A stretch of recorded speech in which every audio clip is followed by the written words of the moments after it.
Chers amis, shalom. C'est pour moi un réel plaisir, quoique vous n'avez pas l'habitude de me voir sur les écrans dans de telles circonstances. Dieu faisant toutes ces choses en son temps, parce qu'il y a un grand événement qui profile à l'horizon. Nous sommes encore à la première semaine du mois de novembre. Il nous reste encore quelques jours, quelques semaines pour ce grand événement sur Paris, sous la France. Le 21, la nuit du 21. Gardez bien cette date. La nuit du 21, c'est la nuit de la Pentecôte. La nuit de la Pentecôte, c'est la nuit où on entre en expérience avec le Saint-Esprit. Et qui dit Saint-Esprit, dit manifestation du Saint-Esprit. Les fusions du Saint-Esprit, les baptêmes du Saint-Esprit, les manifestations des dons du Saint-Esprit, comme vous n'avez jamais expérimenté. Et oui, c'est moi qui vous le dis. Nous rentrons dans une phase très importante de l'histoire de l'Église. Et Dieu a ces généraux en ce temps de la fin qui travaillent pour amener l'Église dans de nouvelles dimensions.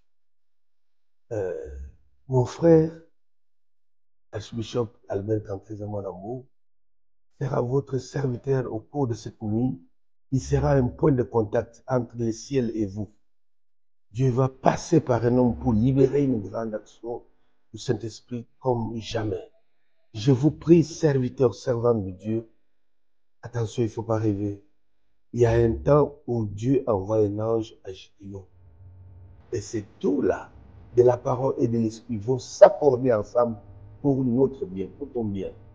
Alors je t'invite de tout cœur, solennellement, à ne jamais rater sous aucun prétexte la nuit du 21 novembre. C'est la nuit où l'esprit va descendre de manière exceptionnelle comme jamais on l'a expérimenté. C'est lui qui invoquera le Seigneur cette nuit-là ne sortira pas de cette salle-là, des places de Venise, hein? Place de Venise à Sarcelles. Jamais tu ne sortiras de là la même personne.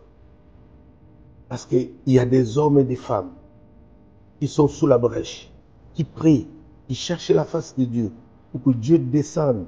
Et quand l'homme de Dieu va parler, il va cracher le feu en ta faveur. Nous verrons le buisson ardent. Nous verrons les langues de feu descendre sans consumer le corps. Ce sera un feu du Saint-Esprit, mais un feu bienfaisant. S'il vous plaît, soyez les bienvenus. Je nous attends. Merci.